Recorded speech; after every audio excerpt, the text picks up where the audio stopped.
Assalamualaikum warahmatullahi wabarakatuh. Perkenalkan, nama saya Cynthia Dewi Kusumandingrum, NIM 7211419064. Kali ini akan mempresentasikan proyek 5 dan 6 Sistem Informasi Manajemen. Yang pertama yaitu proyek 5, formulir pembelian buku web atau HTML.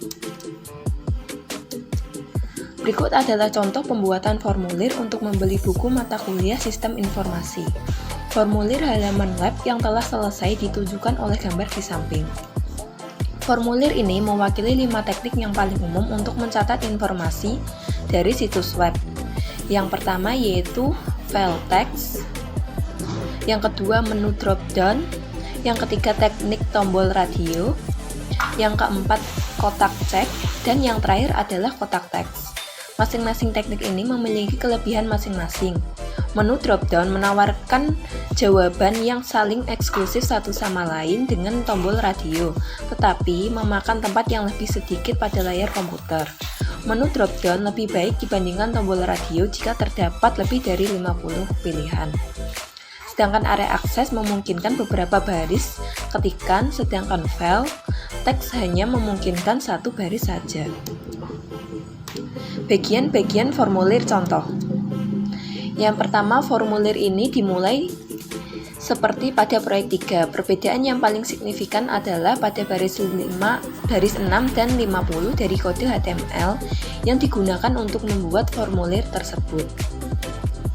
Tanpa perintah ini, untuk memulai dan mengakhiri suatu formulir, halaman web tidak dapat mencapai informasi dari pengguna. Melalui gambar di atas, kita dapat melihat bahwa permintaan akan nama dan alamat email termasuk dalam suatu tabel. Baris 13 dan 17 adalah perintah-perintah yang menangkap input untuk nama dan alamat email pengguna. Bagian halaman web berikutnya menanyakan mata kuliah yang diambil oleh siswa. Baris 23 hingga 29 menunjukkan bagaimana pilihan-pilihan ditentukan. Menu drop-down memberikan pengguna daftar pilihan yang bersifat saling eksklusif. Ikon berbentuk segitiga yang menunjuk ke bawah digunakan untuk menandakan menu drop-down. Bagian selanjutnya dari formulir menanyakan apakah siswa tersebut menyukai buku bekas atau buku baru. Perhatikan file value pada baris ke-33 ketika lingkaran tersebut.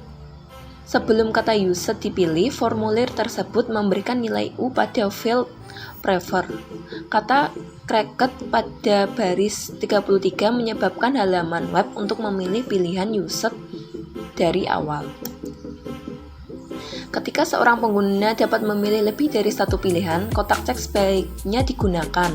Baris ke-39 dan 41 pada gambar di atas membuat kotak cek pada contoh untuk membeli catatan kuliah dan slide presentasi. File terakhir adalah meminta komentar tambahan dari siswa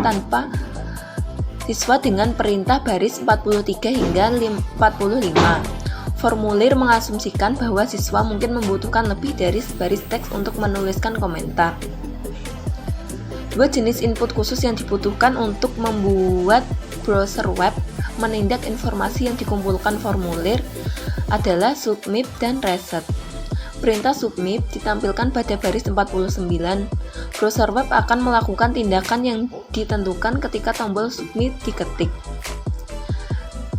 Perintah reset pada baris 47 akan mengeset ulang semua pilihan kepada isian awal yang diberikan perintah HTML. Selanjutnya yaitu menyimpan contoh. Dokumen ini harus disimpan sebagai file HTML. Default dokumen ini di Notepad adalah dokumen teks, dan eksistensi file .txt akan ditambahkan secara otomatis pada nama file. Jika file tersebut disimpan dalam bentuk teks, browser web tidak dapat menerjemahkan dokumen web. Berikut adalah caranya. Yang pertama yaitu pilihlah file, diikuti save as hingga muncul seperti yang terlihat pada gambar di atas. Masukkan nama file seperti speaker.htm tanpa tanda kutip. Pilihlah jenis file all files dengan pengkodean ANSI seperti yang terlihat pada gambar di samping. Selanjutnya melihat halaman web.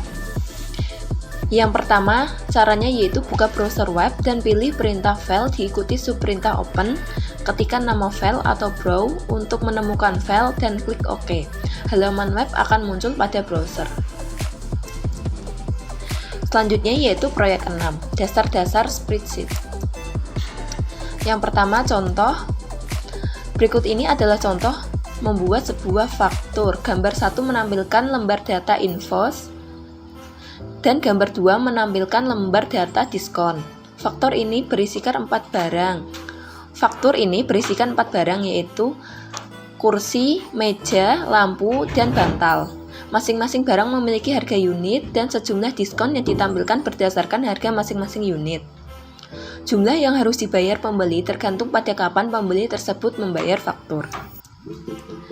Mulailah membuat contoh ini dengan membuka program Excel, dengan memperhatikan bahwa terdapat 3 tab lembar kerja pada bagian bawah layar, yaitu sheet 1, sheet 2, dan sheet 3. Kita hanya membutuhkan 2 lembar data untuk membuat contoh, sehingga kita harus menghapus sheet 3, yaitu dengan cara klik tab sheet 3 dan pilihlah perintah edit, diikuti subperintah delete sheet. Untuk mengganti nama sheet 1 dan sheet 2, yang pertama, klik 2 kali tab sheet 1 untuk menandai kata sheet 1, tekan tombol delete untuk menghapus nama sheet, dan ketikkan invoice untuk label tab. Begitu juga dengan sheet 2. Selanjutnya, lembar data diskon. Isi lembar data diskon akan dimasukkan pertama kali. Tujuan dari lembar data pada contoh ini adalah menunjukkan jumlah 2 unit harga yang menentukan persentase diskon.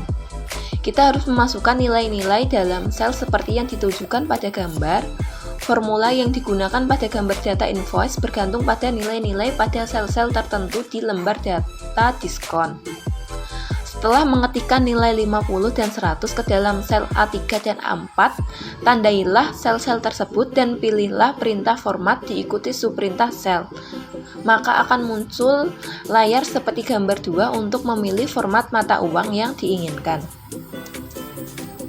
Lembar data faktur. Lembar data invoice jauh lebih rumit. Mulailah dengan membuat lembar kolom cukup besar sehingga dapat menampung nilai dan judul faktur. Gunakan mouse untuk memilih kolom A hingga G, kemudian pilihlah perintah format diikuti perintah kolom dan width sehingga muncul gambar di samping, dan pilihlah lembar 13. Sekarang kita dapat memasukkan data, dimulai dengan memasukkan nilai ke dalam sel-sel yang tidak membutuhkan perhitungan. Untuk meletakkan teks di tengah sel-sel A1 hingga G13, sorot seluruh area dari sel 1 hingga G13. Pilih perintah format diikuti subperintah sel, pilih tab penjajahan atau alignment, maka gambar 6 akan muncul. Pilih center agar nilai-nilai di tengah kecuali sel G8 di mana total muncul. Selanjutnya, formatlah sel C4 hingga C7 sebagai field mata uang dengan 2 desimal. Seperti gambar di bawah, jumlah total pada sel G8 dan nilai-nilai pada amount due harus berbentuk mata uang dengan 2 desimal. Diskon diberikan tergantung pada harga satuan nilai pada lembar data diskon.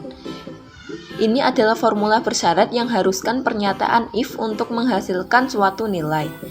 Urutan pertanyaan if amat penting ketika 2 atau lebih pernyataan tergabung dalam sebuah formula. Sel-sel terakhir yaitu F1 hingga G13 mencerminkan nilai waktu dari uang ketika membayar faktur. Gambar di samping menampilkan layar yang dihasilkan dari pemilihan perintah format diikuti perintah cells dan mengklik tab font. Menyimpan contoh. Ketika kita sebaiknya menyimpan contoh sebagai example P6, Excel secara otomatis akan menambahkan exitentity.xls pada nama file seperti gambar di samping. Sekian presentasi dari saya. Mohon apabila ada kekurangan mohon maaf. Wassalamualaikum warahmatullahi wabarakatuh. Untuk lebih lengkapnya kalian bisa melihat link PPT di deskripsi. Terima kasih.